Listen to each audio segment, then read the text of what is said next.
Salut à tous, c'est Sblerky et aujourd'hui on se retrouve pour une vidéo que j'aurais jamais pensé faire il y a encore quelques mois. Vous avez vu le titre, on va parler d'émulation 3DS sur Switch. J'ai déjà fait pas mal de vidéos sur l'émulation sur Switch. Certaines ne sont plus de ce monde grâce à notre cher ami Nintendo qui m'a dans son viseur, mais il en reste encore quelques-unes. Pour ceux d'entre vous qui seraient pas familiers du tout avec l'émulation d'autres consoles sur Switch, je vais vous faire un petit résumé rapide pour que vous vous rendiez compte d'à quel point l'émulation de 3DS sur Switch semblait improbable jusqu'à récemment. Si vous en avez rien à foutre et que vous voulez juste voir l'émulateur en action, rendez-vous à ce timecode. Pour émuler des consoles sur Switch, il existe deux méthodes principales. La première est d'utiliser un émulateur sous la forme d'un homebrew qui tourne directement sur le système d'exploitation de votre console. Donc ça implique de hacker votre console, mais cette solution est la plus pratique de loin car vous pouvez littéralement lancer votre émulateur comme un jeu, il n'y a pas de manip spécialement compliquée à faire. D'ailleurs, j'ai fait un tuto dessus si jamais ça vous intéresse. Avec cette méthode, jusqu'à il y a encore quelques semaines, on pouvait émuler sans souci les consoles allant des toutes premières bornes d'arcade jusqu'aux consoles de salon des années 90 comme la N64. C'est impossible d'émuler la GameCube ou la Wii de cette façon,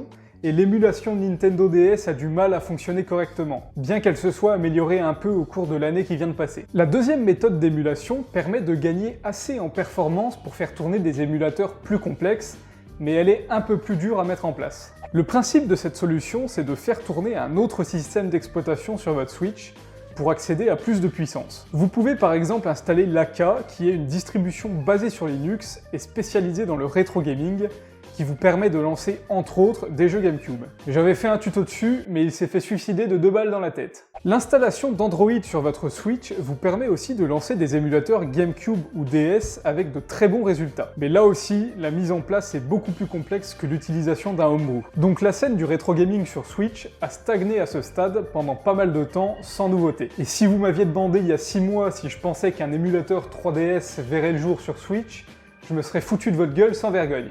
Et j'aurais eu tort. Récemment, il y a eu un leak d'une version de Citra adaptée pour la Switch.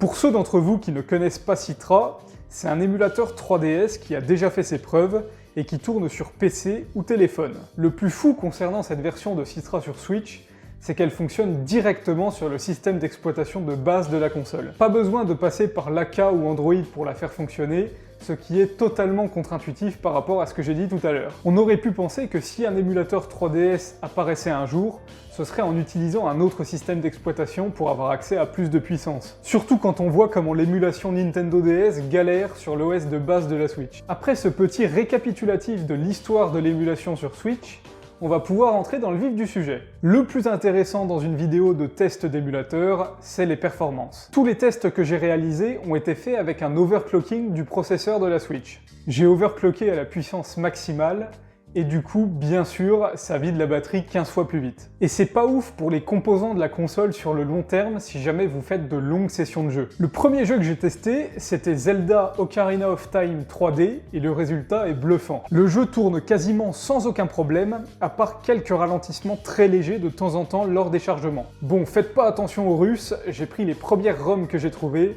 et je suis tombé sur un bundle russe, donc va falloir s'y faire. Je mettrai des séquences de gameplay de tous les jeux que j'ai testés à la fin de la vidéo, pour que vous puissiez avoir un aperçu de ce que ça donne sans montage et avec le son. Ce sera à partir de ce timecode. Du coup, ce jeu tourne limite mieux que la version N64 émulée sur la Switch, et j'aurais jamais cru ça possible. L'écran tactile est accessible directement avec les doigts ou alors vous pouvez le gérer avec le stick R, donc ça va, c'est pas du tout handicapant. Ensuite, pour continuer sur ma lancée des Zelda, j'ai essayé de faire tourner A Link Between Worlds.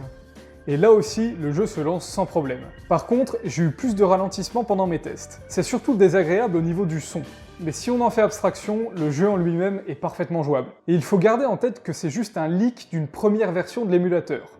Donc c'est amené à s'améliorer. Bon, et parce que je suis un gros fanboy, fallait aussi que je teste Zelda Majora's Mask. Promis, c'est le dernier, après on passe à d'autres franchises. Quand on sait que ce jeu utilise exactement le même moteur de jeu que Ocarina of Time, on peut s'attendre au même résultat en termes de performance. Mais non, ici, le jeu tourne pas du tout comme Ocarina of Time. Il tourne encore mieux. Là où dans OOT j'ai eu des ralentissements pendant les cinématiques, ici, le jeu est parfaitement fluide tout le temps. On dirait presque un vrai port de console virtuelle, J'ai joué pas mal de temps et j'ai pas eu de soucis. Ensuite, j'ai voulu tester Smash parce que j'avais jamais eu l'occasion de jouer à celui sorti sur 3DS. Le jeu lag un peu et le lag varie en fonction des stages. Le ring de boxe par exemple, c'est assez handicapant, mais l'île de Tortimer, ça passe. En fait, les stages qui demandent pas mal de ressources 3D pour fonctionner sont les moins agréables à jouer. Enfin bon, il n'y a pas photo, Smash Ultimate tourne mieux et il est quand même un poil plus beau. Après ça, j'ai eu la merveilleuse idée d'essayer de lancer Mario 3D Land.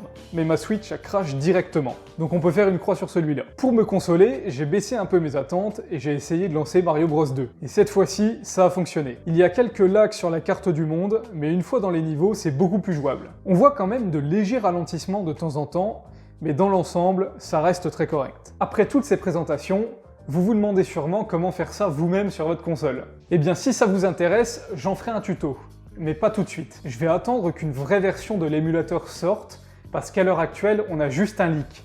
Et si je fais un tuto aujourd'hui, je pense qu'il sera très vite obsolète. Donc je préfère attendre un peu pour faire une vidéo qui va durer dans le temps. Enfin, si elle se fait pas suicider par Nintendo. Donc vous allez maintenant pouvoir juger des performances de l'émulateur en jeu. Je vais mettre à peu près 1 minute de gameplay de chacun des jeux que j'ai testés, sans commentaire, comme ça vous allez vraiment pouvoir voir ce que ça donne.